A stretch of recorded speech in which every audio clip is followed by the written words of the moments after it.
Olá pessoal, meu nome é José Araújo, professor de língua portuguesa e conhecido também como gramática. Estamos aqui mais uma vez para falar sobre regência nominal e interpretação de texto.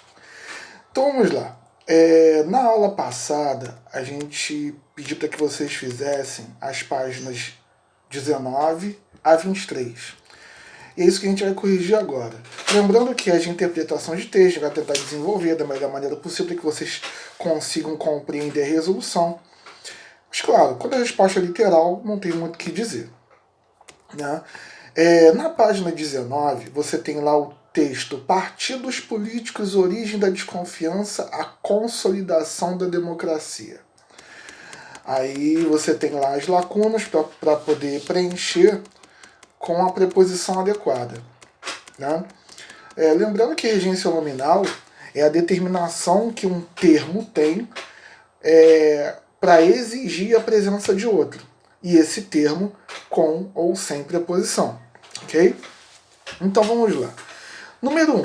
Leia o texto, no caso o texto do partido político, e complete as lacunas com as preposições adequadas, conforme a regência nominal estabelecida pela norma padrão da língua portuguesa. Na sequência, as lacunas vão ficar assim: dois, ao, dois, no, de e de. Ok? São as preposições adequadas para as lacunas que existem antes de cada elemento que a gente colocou aí. Número 2. Identifique e transcreva os termos regentes e os termos regidos dos excertos a seguir. Lembrando que o termo regente é aquele termo que exige a preposição. E o termo regido é aquele que está ali de acordo com a exigência da preposição do termo regente. Então o termo regente exige e o termo regido é o exigido. Vamos lá. Aí eu tenho lá, é possível afirmar que no período histórico anterior ao século XIX, qualquer referência a alguma associação política. Se vocês tiverem na prova, no teste, algum exercício semelhante a esse, exigindo que vocês localizem o termo regente e o termo regido, qual a primeira coisa que vocês têm que fazer? Procurar o elemento que tem preposição. Ou melhor, procurar onde tem preposição. Aí eu tenho lá, claro que é interessante que você conheça as preposições essenciais, pelo menos já falamos isso nas aulas anteriores. Aí, onde eu tenho preposição? É possível afirmar que no período anterior ao século XIX, ao é outra preposição, referência a. Então a gente tem aí 3 preposições. Agora eu vou analisar onde, na verdade, eu tenho a exigência ou não de um termo com preposição através de um outro elemento. É possível afirmar que no período histórico anterior ao século XIX, na verdade, esse aí não pode ser, eu vou explicar por quê. Esse não pode ser porque isso aí é um adjunto adverbial de tempo. No período histórico anterior ao século XIX. Isso é um adjunto adverbial de tempo. Então, se é um adjunto adverbial de tempo, ele não pode ser um elemento que a gente está procurando, em razão de quê? Porque nesse caso, a gente tem aí o termo regido como um complemento nominal. A gente não precisa necessariamente nesse momento entender com profundidade que ele é complemento nominal, apesar que eu já expliquei isso nas outras aulas. Mas o que vocês precisam entender é o seguinte: acompanha só, lá está escrito anterior. Logo depois, eu preciso afirmar que no período histórico anterior. O que é anterior? É anterior a alguma coisa. No caso, anterior exige um elemento com preposição, que é ao século XIX. Okay? Esse ao século XIX é o termo regido. Anterior é o termo regente. Anterior exige e ao século XIX é exigido pelo termo anterior. No caso, a palavra anterior de fato. Né? Então, termo regente anterior e termo regido ao século XIX. Fechou? Aí o outro termo regente é referência. Referência é o termo regente E o termo regido, há alguma associação política. Há alguma associação política é exigido pelo termo anterior, referência. Ok? Continuando aí. Letra B. Era crença comum que os partidos políticos desvirtuariam a democracia representativa, pois eram vistos como uma expressão de interesses particulares. Termo regente, expressão, né? E termo regido de interesses particulares. Segue o mesmo raciocínio, a mesma lógica do anterior. Letra C. Não obstante, no transcurso do século XIX, ocorreu uma acentuada e contínua diversificação na complexidade das atividades governamentais. Termo regente, diversificação. Termo regido, na complexidade das atividades governamentais. O que é diversificado é diversificado em alguma coisa nesse caso. Nesse caso, o em mais a apareceu a aglutinação na. Então, no na eu tenho preposição em, mais o na, que forma a aglutinação. Letra D. A partir de então, num curto período de tempo, os partidos políticos não só foram aceitos, mas também considerados como organizações políticas essenciais para a democracia representativa. Termo regente. Considerados. Termo regido. Como organizações políticas essenciais. Percebam que todo termo regido tem preposição no início. Continuando lá, fechamos a página 20, entramos na página 21. De acordo com o texto, qual é a definição de democracia moderna e qual o papel dos políticos em nosso país? Bom, segundo o texto, a democracia moderna consiste na participação efetiva dos cidadãos na escolha de representantes políticos. Isso é a definição de democracia moderna. E estes são responsáveis até por tomar as decisões que dizem respeito aos interesses coletivos ou públicos da sociedade. Ok?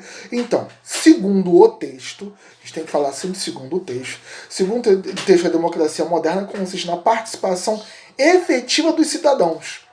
Isso aí já responde a pergunta. A participação efetiva dos cidadãos já representa a escolha de representatividade dos políticos. Entendeu? Então, se ele participa, se ele participa como cidadão, uma das atribuições dos cidadãos é representar, legitimar, melhor dizendo, o seu direito de escolha. Ok? Independente se essa escolha é boa ou ruim, tá? Número 4. Explique o título Partidos Políticos. Origem da desconfiança, a consolidação da democracia, levando em consideração as ideias apresentadas. Aí tá. Segundo o texto, né, o surgimento e a posterior evolução dos partidos políticos, na verdade, eles estão relacionados ao desenvolvimento do sistema político democrático. Tá, só voltando. Segundo o texto, o surgimento e a posterior evolução dos partidos políticos estão relacionados ao desenvolvimento do sistema político democrático e à conquista dos direitos políticos por todos os cidadãos adultos. No caso, como eu falei, cidadão é todo aquele que tem direitos e deveres. No princípio, apenas uma pequena parcela dos cidadãos tinha o direito de eleger também. Mas, depois de determinado momento, entendeu-se que isso deveria ser ampliado e chegou a todos os cidadãos considerados adultos, né, para que pratiquem esse direito de escolha. Ok? Daí o título, Partidos Políticos, origem da desconfiança, consolidação da democracia. Consolidação da democracia é justamente isso. O maior número de pessoas possível tendo condições de escolher, no caso, os adultos. Então vamos lá. Número 5. Número 5 é o seguinte. Diz lá. Releia o trecho, né? Releia o trecho e faça o que se pede. Aí tem um trecho lá, número 5, que vocês leram, E embaixo está pedindo o seguinte: procure o significado do vocábulo destacado. No caso, por coincidência, eu falei há pouco, legitimar, né? Te confesso que nem lembrava que estava aqui. Aí vamos lá, o que significa legitimar segundo o dicionário? Fazer conhecer por autêntico um poder, um título. Ou seja, fazer com que seja legítimo. Isso é legitimar. Fazer com que passe a ser autêntico, né? Um poder ou título qualquer. Agora, tem outro texto aí, Crianças do Vale do Itajaí, viram hit na internet com o bordão taca-lhe pau. Isso aí foi inclusive um meme há alguns anos, não sei se vocês lembram, onde tinha um garotinho falando exatamente isso aí. Não lembro exatamente qual a situação. Número 1, de interpretação de texto. Existem algumas informações que são imprescindíveis para que uma notícia seja clara. A gente está falando de notícia agora, né? E consiga atingir o seu objetivo principal, que é informar. Pensando nisso, identifique os elementos que respondem às questões do lead na notícia anterior. A lead aí, de novo, o que aconteceu, como aconteceu, quando aconteceu, por que aconteceu, são aquelas perguntas que aparecem em todo o texto jornalístico. Aí, a primeira pergunta: o que aconteceu? 2 primos fazem sucesso na internet. Tá. Quem são esses meninos? Os primos Marcos e Leandro. C. Quando ocorreu o fato? No ano de 2014, por isso que eu falei que há alguns anos. Com um vídeo feito pelos primos em dezembro de 2013. Onde aconteceu o fato? Na fazenda da avó dos garotos em Taió, Vale do Itajaí, Santa Catarina. Provavelmente é um bordão, é uma gíria deles lá na localidade. Letra E. Por que os meninos fizeram sucesso na internet? Porque eles filmaram, postaram o vídeo de uma brincadeira, começou a viralizar, como acontece hoje com todo o meme. Por isso que eles viralizaram, por isso que eles se tornaram um sucesso na internet. Considere estes 2 enunciados aí. O primo mais velho pediu ajuda ao primo mais novo. Aí 2. O primo mais velho pediu ajuda ao primo mais novo. Então a gente percebeu que nos 2 enunciados existe a diferença aí da presença ou ausência da preposição. Ajuda ao e ajuda para o. Ok? Aí, letra A. Identifique em qual dos 2 contextos a ambiguidade, ou seja, a possibilidade de mais de uma interpretação para a frase apresentada e explique o porquê da sua escolha. O enunciado 2, na verdade, apresenta uma ambiguidade, porque nesse caso é possível pensar que o primo mais velho pediu que o primo mais novo ajudasse, ou que o primo mais velho pediu que alguém ajudasse o primo mais novo. Então, essa é a ambiguidade.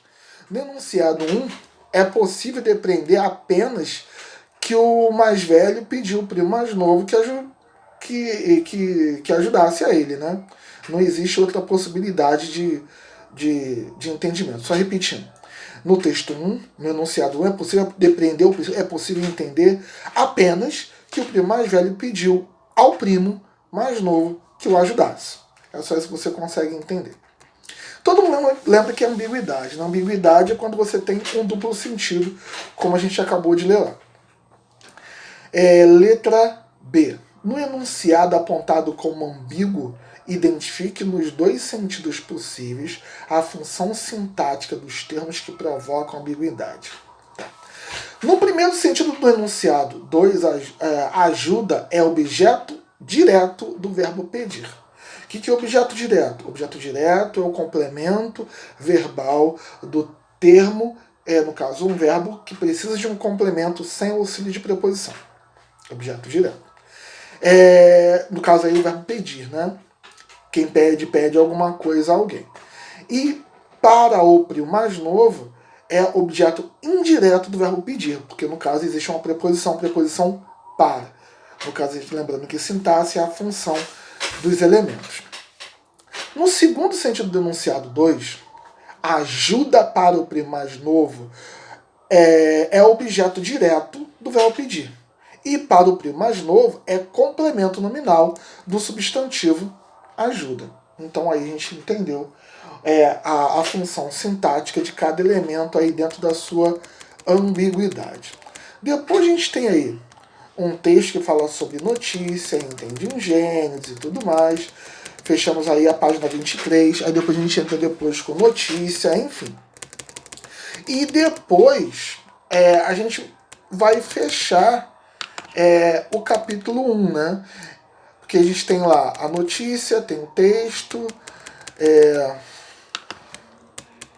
na página 24, fala de novo sobre elementos do gênero textual notícia, gênero textual reportagem, fala da manchete, do título, do verbo de elocução. Verbo de elocução, para quem lembra, nós tratamos disso na aula de redação, quando falamos de discurso direto e discurso indireto. No caso, o verbo de elocução aparece no discurso indireto. Gráficos, infográficos e box são recursos visuais que podem destacar, resumir, enfim, tudo que pode auxiliar dentro do gênero textual notícia e reportagem. Aí é um texto sobre Paulo Freire. A gente reparou que nesse capítulo 1 ele fala essencialmente sobre educação, né? Avançando aí, fala sobre você produzir um texto. Essa coisa de produzir texto a gente vai deixar para o professor de redação, tá? Ele que gosta de ficar produzindo texto. A gente já, inclusive na aula de redação, já fizemos alguns textos aí de notícia, de reportagem. Caso vocês queiram, fiquem à vontade e depois apresentem a ele. Aí depois vem falando sobre o que você tem que fazer, ele fala de um trabalho em grupo. A gente pode até, de repente, dar um dia para fazer isso aí, hein? Esse trabalho em grupo aí, de repente, pode ajudar a gente em interpretação de texto, principalmente, e talvez até ajude na aula de redação. Depois você tem o Maxi Desafio, que vocês vão fazer para a aula da semana que vem. A gente corrige na quarta-feira da semana que vem. O Maxi Desafio. Depois tem o que você aprendeu, né, que tem todo o final de capítulo. Aí tem regência nominal, pronome relativo, o gênero de notícia e tudo mais. Aí a gente inicia o texto 2, unidade 2, que fala de divulgação científica, popularizando a ciência e por aí vai. Isso aí tudo nós vamos falar na aula de amanhã, na quinta-feira, que vai ser ao vivo, tá? No horário que eu vou colocar na plataforma aí, ok? Então, o que vocês vão fazer? Vão finalizar o capítulo 1 com aquele para finalizar, com aquele desafio Max, e a gente vai, no caso amanhã, na quinta-feira, começar a falar sobre vamos entrar já na unidade 2, falar sobre regência verbal e falar das peculiaridades desse texto de divulgação científica aí. Ok, pessoal? Espero que todos estejam bem, em segurança, em casa, e até a próxima, pessoal.